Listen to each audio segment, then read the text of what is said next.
On 8 March 2014 Malaysian airlines का एक जहाज़ टेक ऑफ कर गया कोलालमपुर से और उसे बीजिंग जाना था, लेकिन वो अपनी मंजिल तक नहीं पहुंचा। लेकिन आज तक भी किसी को मालूम नहीं पड़ा वो जहाज़ आखिर गया तो गया कहाँ। नाजरीन, ये बात है 8 मार्च 2014 की, जब मलेशियन एयरलाइंस का एक जहाज़ फ़्लाइट MH370 को मलेशियन कैपिटल कोलालमपुर से टेक ऑफ करके चाइना की कैपिटल बीजिंग तक जाना था।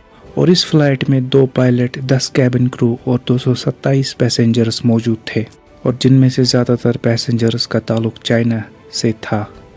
दोनों पायलट्स नहायत ही एक्सपीरियंस थे, जिनमें से 53 साल कैप्टन ज़ाहिर अहमद शाह को 33 साल का फ़्लाइट का एक्सपीरियंस था, जबकि 27 साल के को पायलट फ़रीक अब्दुल हमीद एक जूनियर पायलट थे, जिनको 7 साल फ़्लाइट का एक्सपीरियंस था। अगर इस प्लेन की बात की जाए तो ये 11 साल पुराना ये बोइंग 777, जिसमें ना ही किसी किस्म की कोई प्रॉब्लम थी और ना ही पास्ट में किसी मैकेनिकल और इलेक्ट्रिकल फॉल्ट का शिकार हुआ था।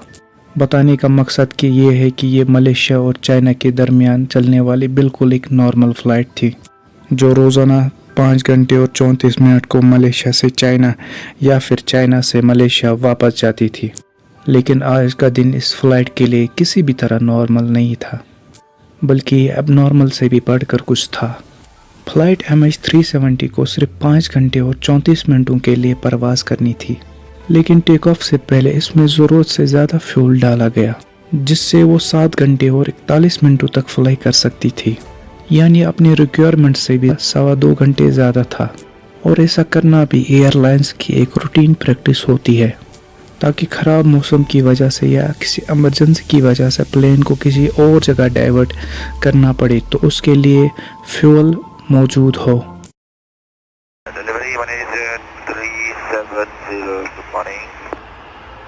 Malaysian 370 standby. Malaysian 370 request level. 370, we are ready, requesting flight level 340 to Beijing. ये दिन था 8 मार्च 2014 और रात के 12:42 मिनटों पे फ़्लाइट MH370 ने रूटीन के मुताबिक कोलालमपुर से टेक ऑफ किया, और फर्स्ट पायलट अहमद ज़ारी टेक ऑफ से पहले और उसके बाद भी Kuala Lumpur air traffic control tower से कांटेक्ट में थे, और टेक ऑफ करते ही जहाज़ ने अपनी डायरेक्शन साउथ चाइना सी की तरफ कर दी। ठीक 20 मिनटों के बाद, यानी रात के 1:09 के बाद, जहाज़ में लगे ट्रांसपोंडर ने अपनी current location Kuala Lumpur air traffic control tower के रडार को भेज दी थी। ये ट्रांसपोंडर का ऑटोमेटिक फंक्शन होता है, जो हर टाइम के बाद अपनी करंट लोकेशन करीबी रडार्स तक पहुंचाता है। अभी तक तो सब कुछ प्लान के मुताबिक चल रहा था, लेकिन इसके ठीक 10 मिनटों के बाद, यानी रात के 1:19 पर फ़्लाइट MH370 ने मलेशियन जुरिस्डिक्शन से निकलकर वियतनाम एयर जुरिस्डिक्शन में जाने लगी, तो कोलालमपुर के कंट्रोल टावर ने आखिरी बार फर्स्ट पायलट ज़हरी से कांटेक्ट किया और ये अल्फाज बोले। Malaysian 370. Malaysian 370, contact Ho Chi Minh 120.9. Good night. Good night, Malaysian 370. का मतलब ये था कि अब मलेशियन फ़्लाइट 370 को वियतनाम सिटी के हो ची मिन के कंट्रोल टावर से कांटेक्ट करना चाहिए। फर्स्ट पायलट कैप्टन ज़ाहरी ने ये मैसेज सुना भी और उसका जवाब भी दिया। Good night, Malaysian 370. Good night MAS 370। ना ही कंट्रोल टावर को पता था और शायद ना ही कैप्टन ज़ारी को कि उनका ये गुड नाइट वाला मैसेज MH370 से रिसीव होने वाला आखिरी मैसेज होने वाला है। और ये वो वक्त था जब फ़्लाइट को टेक ऑफ करे हुए पूरे 37 मिनट हुए थे। अब नॉर्मली होता यूँ है कि प्लेन जब तक अपनी मंजिल तक नहीं पहुँच जाता तब तक वो अपने रास्ते में आने वाले किसी भी बड़े एयरपोर्ट के कंट्रोल टावर से कांटेक्ट में रहता है, और यहाँ भी कुछ ऐसा ही होना था। लेकिन सब कुछ जो अब तक नॉर्मल चल रहा था वो अब एबनॉर्मल होने लगा।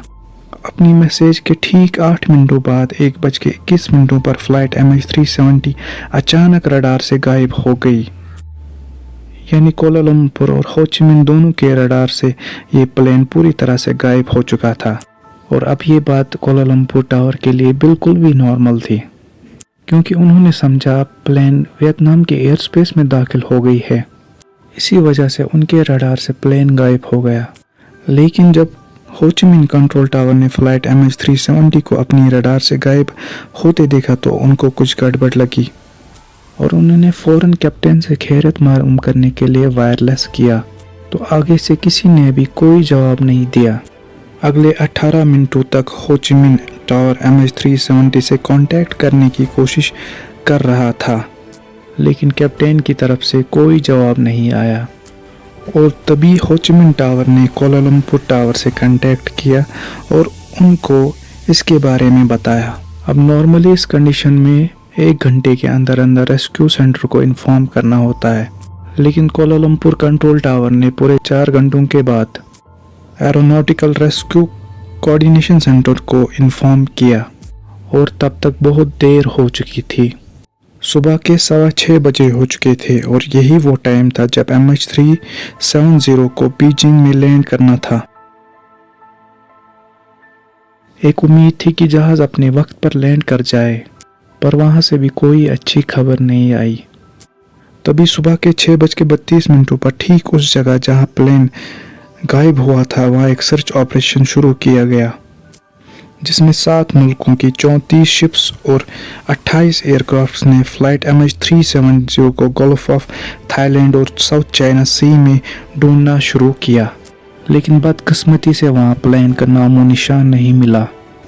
इस वक्त तक पूरी दुनिया को इस हादसे का पता चल चुका था। टीवी न्यूज़, सोशल मीडिया सब के सब यही न्यूज़ दिखा रहे थे। इस दौरान कई मुल्कों की टीम सर्च ऑपरेशन का हिस्सा बन गई थी। प्लेन का अचानक तमाम रडार से गायब हो जाना वाकई किसी को हजम नहीं हो रहा था, और अगर वो इस जगह समंदर में क्रैश भी हो जाता तो इतना बड़ा जहाज है कि कोई न कोई चीज़ तो समंदर पर तैरती हुई ज़रूर मिल जाती थी। अगले पूरे 4 दिनों तक ये सर्च ऑपरेशन चलता रहा, पर कहीं से कोई अच्छी खबर न मिली। फिर 4 दिन के बाद एक खबर आई जिसने तमाम रेस्क्यू ऑपरेशन टीम को हिला कर रख दिया। 8 मार्च को 1:21 पर फ्लाइट MH370 जब रडार से गायब हुई थी तो वो सिविलियन रडार से गायब हुई थी, लेकिन मलेशियन मिलिट्री के रडार से वो अगले 1 घंटे तक शो होती रही। सिविलियन रडार से गायब होने के बाद जहाज ने चंद मिनटों के लिए राइट पे जाना शुरू किया और फिर यू टर्न करके वापस मलेशिया की तरफ टर्न किया। पूरे 31 मिनटों के बाद जहाज ने मलेशिया के शहर पेनंग को क्रॉस किया और फिर मलक्का स्ट्रेट की तरफ टर्न किया। मलक्का स्ट्रेट की तरफ टर्न करने के बाद आखिरी बार जहां तक मिलिट्री रडार की रेंज थी, फ्लाइट MH370 को इंडियन ओशन के इस पॉइंट तक डिटेक्ट किया गया और इस वक्त रात के 2:22 हो रहे थे। और इसके बाद अब MH370 ना ही मिलिट्री और ना ही सिविलियन रडार पर शो हुआ। हर शख्स सिर्फ यही गुत्थी सुलझाने में लगा हुआ था कि प्लेन आखिर गया तो गया कहाँ। इससे बढ़कर जो चीज़ तंग कर रही थी वो ये थी कि प्लेन ने बीजिंग की बिल्कुल अपोजिट डायरेक्शन में शार्प टर्न क्यों लिया।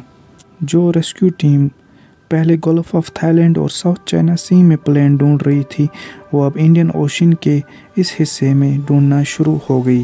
लेकिन हैरत अंगेज तौर पर यहाँ पर भी प्लेन का कोई अता पता ना मिल सका। दोस्तों, अगर आपको मेरी ये वीडियो अच्छी लगी हो तो चैनल को सब्सक्राइब और वीडियो को लाइक शेयर करना ना भूलें।